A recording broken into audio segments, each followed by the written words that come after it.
My war came back to me through the United States Postal Service, folded in thirds, with a smiling man on it who was not me. It was a Thursday in September, and I walked down my gravel drive to the mailbox the way I do every afternoon. And inside, between a seed catalog and the water bill, lay a campaign flyer. Glossy cardstock, red, white, and blue. The kind of mailer that hits every box in the county, whether the county wants it or not. A man in a blazer, sleeves rolled the way consultants roll them, stood beside an American flag with his hand resting on a dark wooden display case. And the case was full of medals, and I knew every one of them, because I had spent 21 years earning them, and the last time I saw that case it was leaving my house in my mother's arms. But it was not the photograph that stopped my breathing. I have had things of mine end up in strange hands before. It was the paragraph. Under the photograph, in clean campaign type, ran 11 lines of biography, and I stood at the end of my own driveway and read a story I knew by heart. Every date, every phrase, every careful government word of it. A story that happened on the 19th of March, 2006, on a road I will take you to later, a story I have never once told my family. The paragraph was accurate. That was the obscene part. Every word of it was true, and every word of it was stolen, because the smiling man in the blazer had been 11 years old when it happened, 4,000 miles away, at a swim meet. I read it twice. Then I folded the flyer back into thirds, along its own creases, the way you handle evidence, and walked up the drive, and did not run, because I have spent my whole life not running, in a job where running gets people killed. To understand how that paragraph traveled from the back of a wooden box to 11,000 mailboxes, you have to start with my mother's china cabinet, and the museum she kept inside it. My name is Maxine Prentice. Everyone who has ever mattered to me calls me Max. I am 52 years old, and I spent 21 years in the United States Army in explosive ordnance disposal, which the movies have taught you to picture as a sweating man cutting a red wire. Let me correct the picture. EOD is the trait of walking toward the thing every other person on Earth is walking away from, slowly with your paperwork done. We render devices safe. That is the phrase, render safe, and I want you to hold it, because it is going to mean 3 different things before this story is over. I did it in Iraq twice and Afghanistan once and on training ranges from Alabama to Korea, and I retired a master sergeant. And now I do demolition safety inspection for a construction outfit here in the county, which means I am still the person who walks toward the problem, except the problem is usually a permit. There is one habit from the job I need you to understand, because the whole back half of this story hangs on it. Before an EOD tech touches anything, she documents it. Photographs, angles, measurements, sketches. You document because the device will change the moment you touch it, and if things go wrong, the record is the only witness left standing. 21 years of that discipline does not come off with the uniform. I photograph rental cars before I drive them. I photograph furniture before movers arrive. I have a folder on my phone for every object I have ever handed to another human being, and my sister-in-law thinks it is a quirk, and it is not a quirk. It is doctrine. Remember the doctrine. It is the only reason this story has an ending instead of an argument. Now my mother, and I am going to build her the way she deserves, which is honestly, because if I hand you a monster in a cardigan you will learn nothing, and I did not spend a year of my life untangling a monster. I spent it untangling a curator. Paulette Prentice is 73 years old, and she has spent her entire life being the hostess of other people's achievements. When my father was alive, she ran his retirement parties, his lodge dinners, his 50th birthday like a state funeral in reverse. When the church needed a reception, they called Paulette. When the school needed a trophy case arranged, Paulette. She is warm. She is tireless. She remembers every allergy in the county, and at the center of her living room stands the piece of furniture that explains everything you need to know about her, and I want to walk you through it once. Slowly, because I am only going to be funny for one paragraph in this whole story, and this is it. My mother's china cabinet contains no china. It contains, or contained, the following. My cousin Misty's Miss Watermelon Days sash from 1998, draped over a dowel like state regalia. A golf club signed by a professional golfer whose name my mother cannot pronounce, which belongs, technically, to our neighbor Dale, who has been trying to get it back since the Obama administration. A photograph of my late uncle shaking hands with a governor, cropped so you cannot see that the line behind him contains 40 other people also waiting to shake hands with the governor. A ribbon from a pie contest my mother did not enter, won by a pie she did not bake, displayed because the woman who baked it is housebound now and, quote, somebody should enjoy it. It is a museum where nothing on display belongs to the curator. That is not an insult. That is the exhibit label. My mother has never once built a life of her own to show, because nobody ever told her she was allowed, so she became the frame around everyone else's. And a frame, I have learned this year, does not always ask the picture's permission. My father died in 2018, and the frame lost its favorite picture, and the hosting got hungrier. And into that hunger, every summer of his childhood and every holiday since, walked Brandon. My cousin's boy, technically, raised half by my mother after his own mother passed. And I want to be fair to Brandon the way I have made you be fair to everyone in this story, because he is not a cartoon either. He is 41 years old. He sells commercial insurance. He coaches junior league baseball without being asked. He has a smile that arrives before he does. And he has spent his whole life being the family's public face, the one who gives the toasts, the one who emcees the reunions, the one my mother introduces first. In our family there was an unspoken org chart, and Brandon was communications, and I was, I suppose, munitions, and nobody ever imagined the two departments would end up in the same box. But Brandon did not build his campaign alone. Behind his rolled sleeves stood the real architect, a high-priced political consultant from the state capitol named Marcus Vance. Marcus was a man who wore tailored suits to rural diners, looked at our community as a grid of numbers, and viewed veterans not as people, but as blocks of data to be mined. Marcus was the one who told Brandon that a blazer and local roots would not beat a retired Navy chief with 30 years of grip and grin photographs. Marcus was the one who saw the logic, designed the strategy, and looked at my mother's china cabinet with the hungry eyes of a scavenger. I cannot prove the order of those events. I no longer need to. This spring, Brandon announced he was running for county commissioner. And here is the arithmetic you need, because motive in this story is not mysterious. It is math. Our county runs on veterans. The Legion Hall, the honor flights, the flags on Main Street that go up for every holiday including, I believe, Arbor Day. His opponent is a retired Navy chief with 30 years of grip and grin photographs in dress whites. Brandon has a blazer. The election was 5 months out. The polling was not kind. And somewhere in a campaign meeting, Marcus Vance said the word biography. And somewhere in my mother's living room, somebody looked at a china cabinet and had an idea. Which brings me to the 19th of March, 2006. And I am going to give it to you the way I have always given it, which is rendered safe. A road south of Baghdad. A device in a guardrail. And a second device. The one that mattered. Buried where the first one wanted us to stand. I found the second one.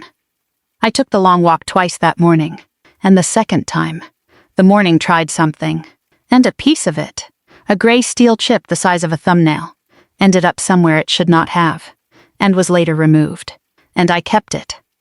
That is the whole story at the classification level my family has ever received, which is to say, they received nothing.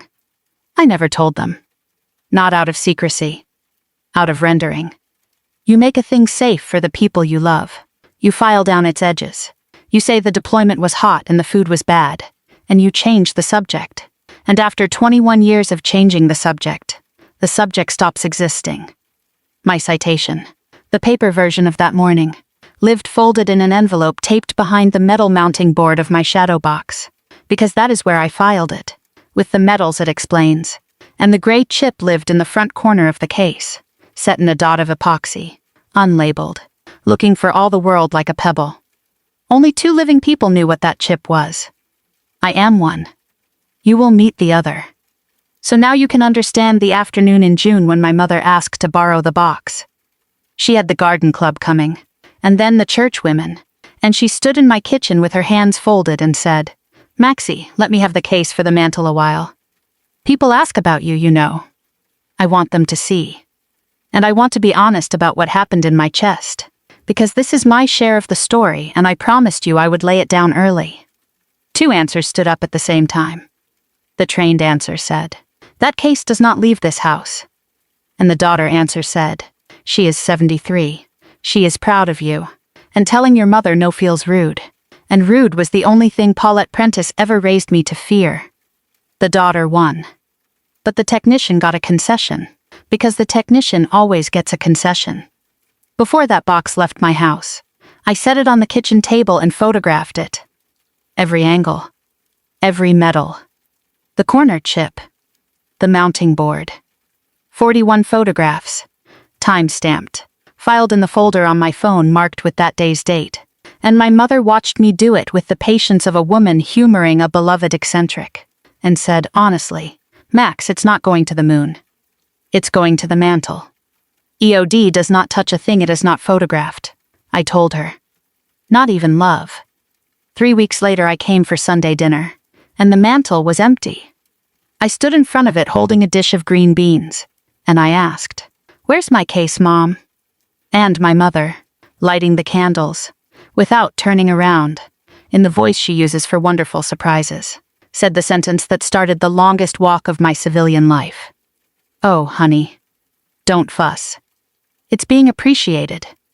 I asked my mother 3 times over the next 2 weeks where my shadow box was, and I got 3 answers, and I want you to hear all 3 in a row, because separately they are nothing, and together they are a flight path. The first answer was, "It's with family. Honey, relax." The second, a week later, over the phone, was, "It's being part of something wonderful. You'll see." And the third, when I stood in her kitchen and put my hand flat on the counter and asked with the door closed, was, "Maxie, you have always been so private, and look where it's gotten you. Nobody in this town even knows what you did." I remember that third one word for word because of what it told me. Not the location of my property. The philosophy of the woman holding it. In my mother's arithmetic, my silence about my own life was not a boundary. It was a vacancy. And vacancies, to a hostess, exist to be filled. I did not push harder, and I owe you the reason. Because from the outside it looks like weakness, and from the inside it was procedure. In my trade, when you find a wire, the one thing you do not do is pull it to see what happens. You map the circuit first. Something was being prepared. That much was obvious. My mother had the smell of a woman planning a reception. And I decided, in what I still believe was sound doctrine badly applied, that whatever it was would surface on its own, at a church tea or a garden club luncheon, and I would collect my property, embarrass no one, and install a new family policy about borrowing. That was my map. It was a good map of the wrong circuit. Because I was picturing my mother's museum, a mantle, a doily, a little card in her handwriting. I was not picturing Marcus Vance's design agency, a print run of 11,000, and a bulk mail permit. The county did not surface my shadow box at a luncheon. It delivered it, folded in thirds, to every mailbox from the river to the county line, including mine. You already stood with me at the end of my driveway. Now let me show you what I was actually looking at, because I have that flyer memorized down to the paperweight, and the details matter. Every one of them is a wire. The headline said, "A new generation of service." The photograph was Brandon at a desk that was not his desk, sleeves rolled, one hand resting on my display case, angled toward the camera so the metals caught the light, arranged, and I could see this instantly, by Marcus Vance, who had studied veteran tribute websites, because the case sat propped at gallery angle beside a coffee mug and a legal pad, set dressing. My 21 years turned into a prop for a man playing an office. And in the front corner of the case, in the photograph, plainly visible if you knew to look, sat a small gray chip that the art director had probably taken for a pebble, or a flaw, or nothing at all. Because to every other pair of eyes in this county it was nothing at all. There are exactly 2 people alive who know what that gray chip is. One of them was holding the flyer. The other one, though I did not know it yet, was holding the same flyer 11 miles away, standing at his own mailbox, next to his beehives, going very still. And then the paragraph. 11 lines. I am not going to read you my citation. I have never read it to anyone and I am not starting on a flyer's terms. But I will tell you what the campaign did to it. Because the method is the crime. They had not copied it outright. Marcus Vance had sanded it, turned the government grammar into campaign grammar, moved the road south of Baghdad into a phrase about dangerous places, turned render safe into kept his community safe even then. But sentences have skeletons. Under the new paint, the bones were mine. The sequence was mine. The date was mine. They had kept the date, the 19th of March, 2006, because dates test well. Dates sound like receipts. And the last line of the paragraph said, Brandon knows what service costs. I stood in my kitchen and read that line maybe 10 times. Brandon knows what service costs. The man had never been sent a bill in his life. And 11 miles away, a 71-year-old beekeeper who had personally watched the invoice arrive was reading the same sentence with his jaw set. But I get ahead of myself. I called my mother. I want to walk you through this call carefully, because I made one opening. One, and what happened to it explains everything I did afterward, and everything I did not do. She answered on the second ring, bright, expecting congratulations. I could hear it in the hello. I said, Mom, I am holding a campaign flyer with my medals on it and another man's face. And my mother. And I need you to hear that her voice did not carry 1 gram of guilt. Not because she is heartless, but because in her cosmology no crime had occurred. Said, isn't it handsome? Marcus did such a nice job with the lighting. Mom, I said. Those are my medals. My citation. That paragraph is mine.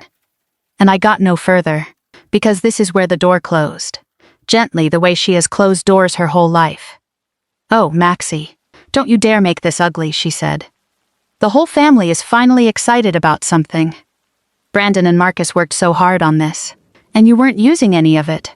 Honey, it was in a closet. You should be flattered. Family shares. I stood there with the phone against my ear, and I heard, underneath her words, the actual sentence. The load-bearing one. The one she would never say in those words. What is yours is ours, and what is ours is his, because he is the face, and you are the closet. I said quietly, we will talk soon. Mom and I hung up. All the way. And I stood in my kitchen for a while, doing the breathing I learned in a bomb suit.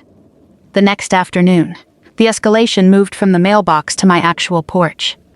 Brandon drove up my gravel drive, not with his usual junior league baseball smile, but with Marcus Vance riding shotgun.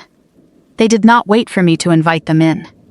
They stood on my top step, and Marcus did the talking, his shiny leather shoes looking ridiculous against my weather-beaten floorboards. Marcus looked me up and down, adjusted his tie, and said, Look, Maxine, let us be practical. The mailer is out.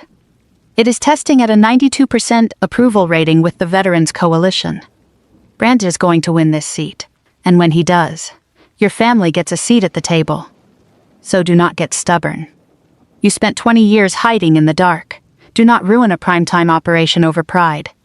Brandon stood behind him, nodding, his sleeves already rolled, looking at me as if I were a piece of equipment that had failed to comply with the manual. Every instinct in my body wanted to clear that porch, but I did the thing that looks like nothing. I looked Marcus Vance dead in the eyes, gave him no information, and closed my door. I laid the flyer flat on my kitchen table, photographed it, front and back, filed the photographs in the folder with the 41 times stamped pictures of my shadow box leaving home, and went to bed angry with my paperwork done, which my old team sergeant used to say is the only acceptable way to go to bed angry. The phone rang the next evening at 6, an area code from the north end of the county, no name. I answered, and a voice I had not heard in 9 years, dry as a range in August, said 5 words. It's a good likeness, Sergeant. And my whole spine assembled itself, because the last time I heard that voice, it was coming through a headset while I lay in the dirt south of Baghdad with my arms inside the morning I do not describe. Retired Colonel Abraham Rusk. My commander from Task Force Troy, the counter-bomb task force. The man who ran my company through 2 of the worst rout seasons of that war. The man who was standing on the road on the 19th of March, 2006. 40 meters back, watching through glass while I took the long walk the second time. The man who wrote, on a plywood desk that same night, the first draft of the paragraph that was currently smiling out of 11,000 mailboxes under somebody else's chin. He keeps bees now, 11 miles from my house, and the United States Postal Service, which delivers to all addresses without regard for consequence, had delivered. Max, he said, and the dryness went out of it. Tell me you loaned him your war. Tell me there is a version of this where you sat at a tables and said yes, and I will hang up right now and mail him a check myself. And I stood at my window and could not make the yes exist, and the silence ran 4 seconds. And 4 seconds is a very long time on a line between two people who have counted seconds for a living. That's what I thought, he said. Then his voice did the thing it used to do before he keyed the whole net at once. Sit tight, Sergeant. You have spent enough of your life walking toward things. This one is mine to walk to. I want you to see exactly what Abe Rusk did next, because it is the entire reason this story is different from a family fight. And none of it, not one step, required a general to do anything but be a citizen with a filing cabinet. On Wednesday morning, he drove to the county sheriff's office, and he filed a report of converted property, my property, identified item by item, because I emailed him my 41 photographs and the loan was to my mother, for a mantle, and it had left her mantle and entered a stranger's marketing, which is a conversion in plain legal English.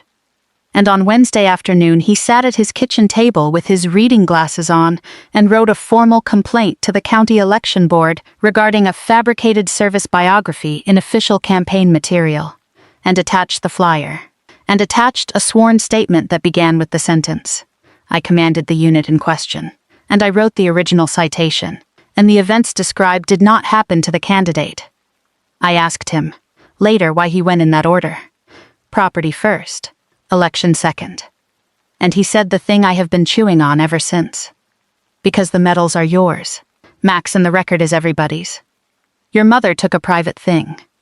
That boy mailed a public lie to 11,000 households. It stopped being a family matter at the post office. 2 things arrived in my mailbox that Friday. The first was a certified letter from the sheriff's office confirming receipt of a property report naming me as owner. The second was a cream-colored card from the Veterans Hall, where I have held a quiet membership for 3 years. Coffee on Thursdays. Never a word about myself. Candidates' night, it said. All commission candidates will appear. Members are encouraged to attend and ask questions. I stood at the end of my driveway where this whole thing started, holding that card, and I thought about circuits, and I thought about the 70 folding chairs in that hall, and who was going to be sitting in them. And I confess to you that for the first time in this entire mess, I smiled. Because I know that hall. Those chairs do not hold an audience. Those chairs hold witnesses. The Veterans Hall on a candidate's night smells like burnt percolator coffee and floor wax, and it holds 70 folding chairs. And that Thursday every one of them was full, with standing room along the back wall by the unit flags. I came early, signed the member book the way I have signed it every Thursday for 3 years, took a seat in the last row on the aisle, and folded my hands. 3 chairs down sat a man I did not look at twice, in a canvas jacket with a smear of beeswax on the cuff, holding a manila envelope on his knee the way you hold something with a serial number. We did not greet each other. We had agreed on that by phone, in the shorthand of people who have run operations together. You do your walk, I had said. I'll hold the perimeter. He had laughed, once dry. First time in history the tech held perimeter for the colonel. Brandon was good for 40 minutes. Marcus Vance sat in the front row, arms crossed, checking his watch, the picture of a professional supervisor watching his investment pay off.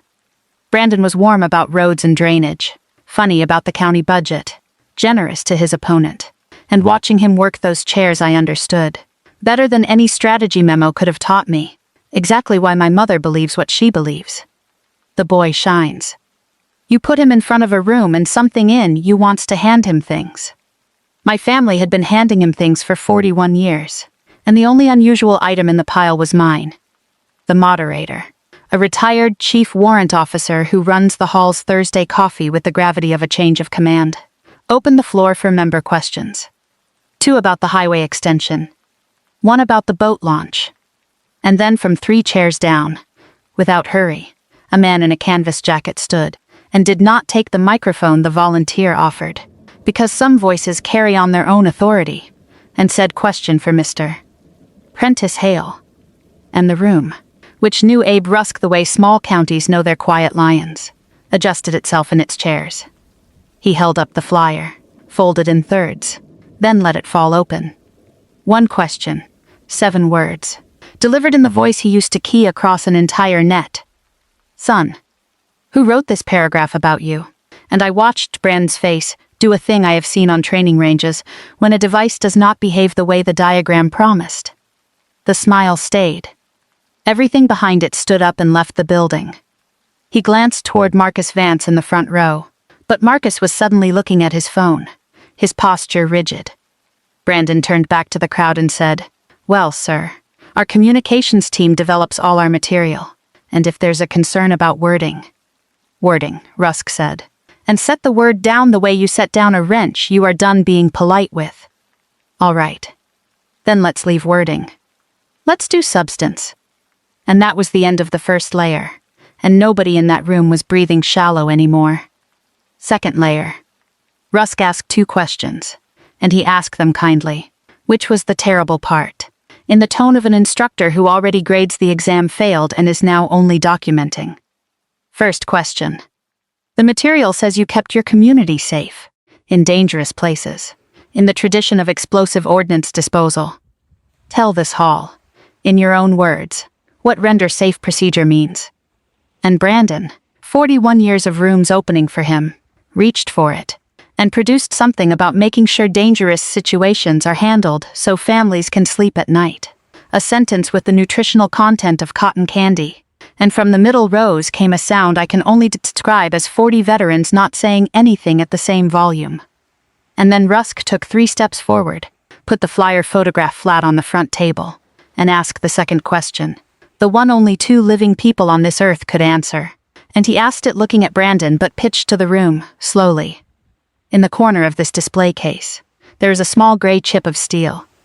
It is in your photograph. Your hand is 4 inches from it. What is it? The silence that came off that stage had a shape. I have been trying all year to find its edges, and the closest I can get is this. It was the shape of a man trying to remember something he never knew, which is a special silence, longer than forgetting, because forgetting at least has somewhere to look.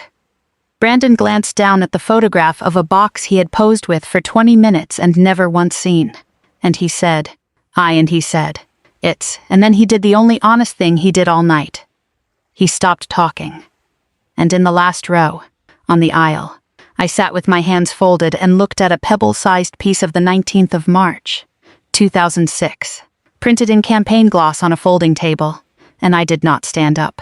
And I want you to understand why, because this is the center of me. I have taken the long walk toward things that could remove me from the earth.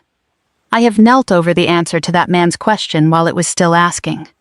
This room required nothing from me but stillness, and stillness is the one munition I have never run out of. Third layer. Rusk picked the flyer back up, squared it, and put it away inside the manila envelope, which clicked shut with the small administrative sound that ends things, and he said 4 sentences to the room, no longer to Brandon at all. This paragraph is real. Every word of it happened on March 19th, 2006, on a road south of Baghdad. I know because I wrote the original citation myself on a plywood desk that exact night. It was the finest piece of soldiering I saw in 30 years. But it belongs to Master Sergeant Prentice. Not this man. And then Abe Rusk sat down and put his hands on his knees and looked at the front of the room with the patience of a beekeeper, and did not say the name Prentice. My name, our name. Did not say she. Did not turn his head 1 degree toward the last row, because the property report and the election complaint had my name in them, where names belong, in files, and this room only needed the subtraction. Take the paragraph away from the man. Let the county do its own arithmetic about where paragraphs like that come from. And here is the freeze I will keep until I die, because it is the most honest thing I have ever watched a room do. Nobody booed. Nobody stood up shouting fraud. Nobody rushed a stage. The moderator, a chief warrant officer with 30 years of running nets through worse, looked at Brandon for one long second, looked down at his clipboard, turned the page, and said in a voice flat as a manifest, "All right. Next question is for the school board line." And the program continued. That was the whole verdict. The evening simply resumed, with Brandon still standing at his spot, microphone in hand, physically present in a room that had finished with him. And if you have never seen a man remain at a podium after a room has finished with him, I will tell you it is louder than any gavel. Marcus Vance was already halfway to the back exit, his briefcase in hand, slipping out into the dark before the school board candidate could even reach the microphone. 2 rows up, Brandon's wife looked down into her purse and did not come back up for a long time. And somewhere near the middle, one of my aunts, my mother's advance scout, turned around in her folding chair and found me in the last row, searched my face for the gloat she needed for the family report, and I gave her what I give a pressure gauge, which is a level look and no information, and she turned back around. And that, I am told, is the moment my mother's phone began to light up across town. On a kitchen counter, next to a china cabinet with a Brandon-shaped hole in it. The summons came Sunday, disguised as pot roast. "Family dinner," my mother said on the phone, voice bright as a hostess with a seating chart. "Just us, Maxie. We'll sort all this out." And when I walked into her dining room, just us turned out to be my mother at the head of the table, my 2 aunts flanking her like committee members, and Brandon's wife, Kristen, red-eyed by the window. And no Brandon, because the family never fields its striker in a game it might lose. 5 place settings. The good china. My mother had convened a tribunal and catered it. I stood behind my chair and did not sit, and I looked at the arrangement for a moment, the way I look at any arrangement.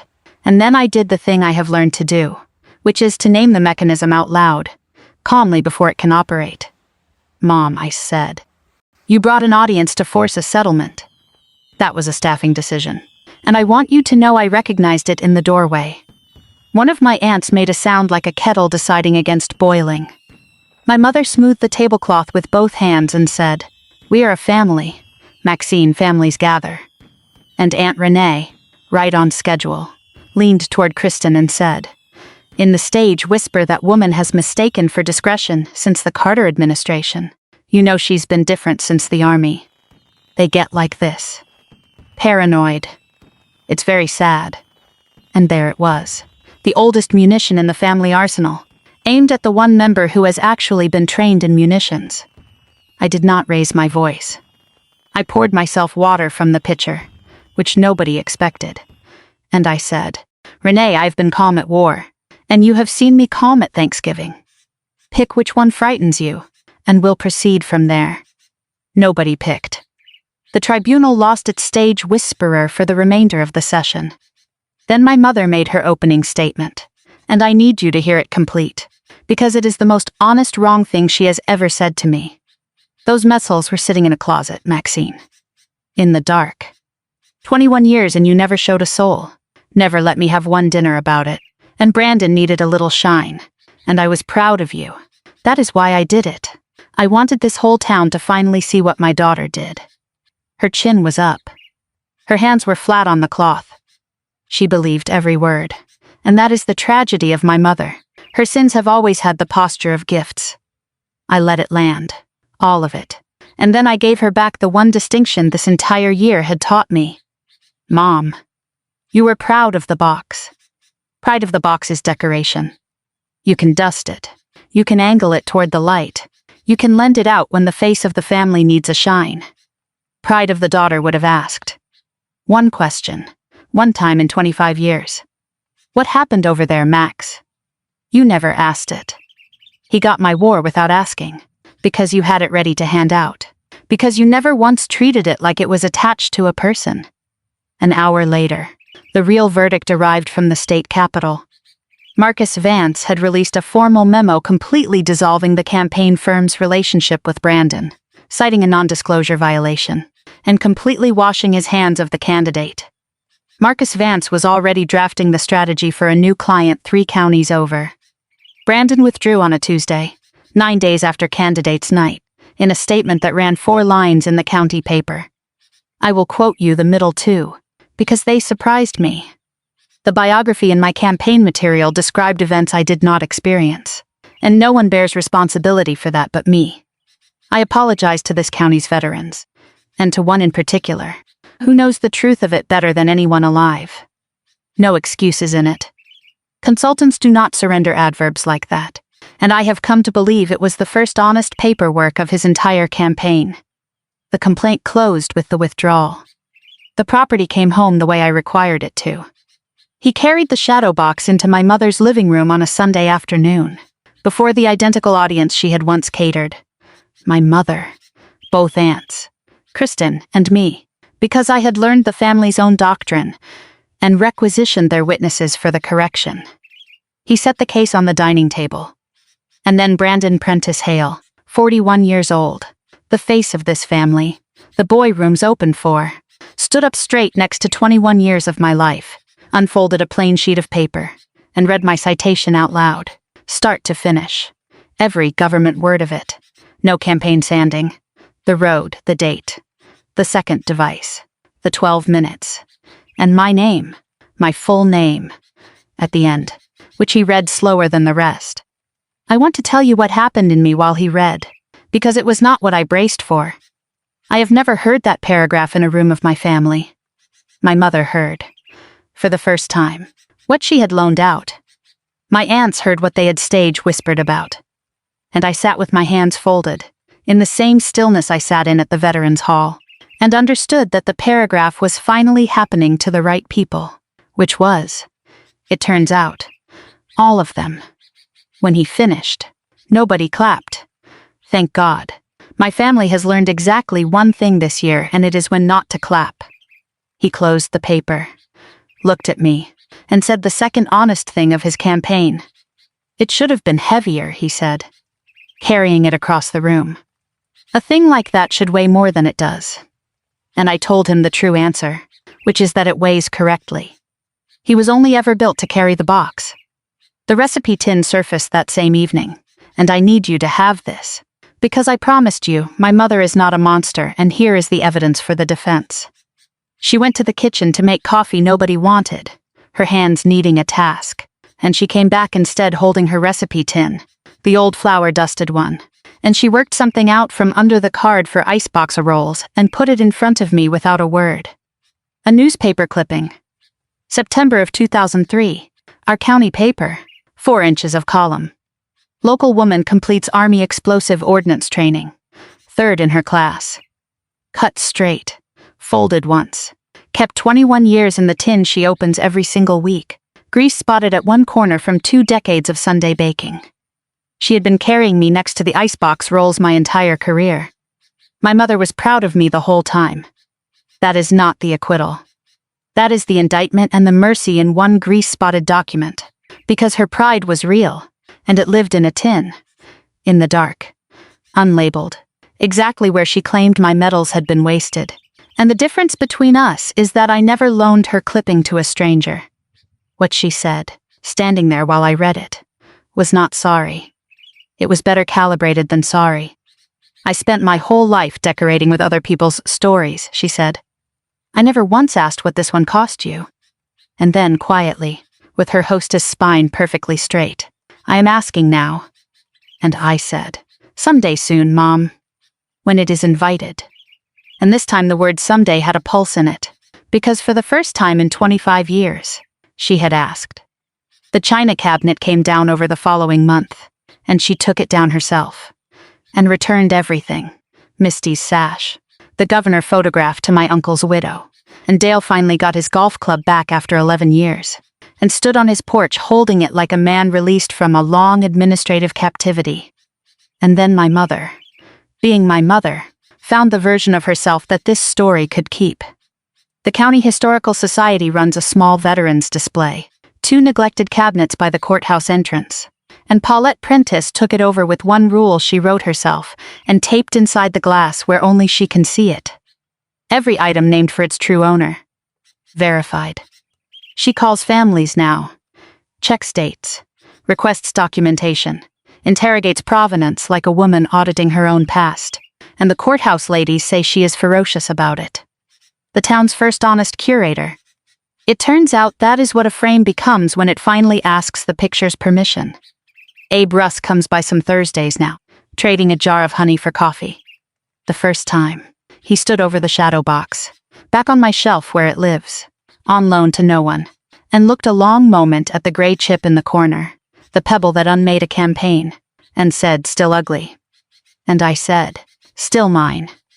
That is the entire conversation we have ever had about it, and it is enough, because some inventory two people can count in 3 words. What my mother and I have never opened, and may never, is the question underneath this whole year. Why the family's shine always needed a male face to land on. Why my war was loanable in a way my cousin's smile never was. I know that wire is there. I have mapped it, and decided not to pull it. Render safe does not always mean resolve. Sometimes it means mark the hazard, coordinate, and walk away standing, and go back to Sunday dinner anyway, because the woman at the head of the table is 73, and asked, finally, what the story cost. Last Veterans Day, I stopped by the courthouse. The Historical Society cabinet was lit, and full and correct. Every ribbon named, every photograph captioned, and in the center, in a plain frame with a typed card, sat 4 inches of newspaper from September of 2003, grease spot and all. The card, in my mother's handwriting, said, "My daughter." Her own story, told her own way. Documentation on file with the curator. My shadow box was not in that cabinet, and it never will be. My war lives at my house now, in the corner of my own shelf, and it goes where it is invited. But my name is downtown, in my mother's hand, above the word daughter, attached at last to the correct chest. And some Sundays I drive past the courthouse slow, the way you check a cordon that is holding. Thank you for staying with me all the way to the end of this one. Here is what a campaign flyer taught me, and what it cost 3 generations of my family to learn. Your story has your name on it. It is not the family china. It does not pass around the table. And the people who love you badly will not steal it the way strangers do. They will lend it, proudly with the lighting just so, to whoever they think needs it more, and they will call the lending love. Do not wait for that day to name what is yours. Tell your story to your own people, at your own table, before somebody fills your silence with a better lit face. A vacancy will always be filled. Post your own name on it. So let me ask you what that mailbox asked me. What story of yours is being told, right now, by someone else, as theirs? And what have you left unlabeled, in a closet or a tin, because saying this is mine felt rude? Tell me in the comments. I read every one, Thursdays mostly, with coffee, the way I read a site survey, all the way to the edges. If this story held you, the like button tells me so, and subscribing means the next one finds you. New stories premiere every week. Take care of yourself, and keep your name on your story. I will see you in the next one.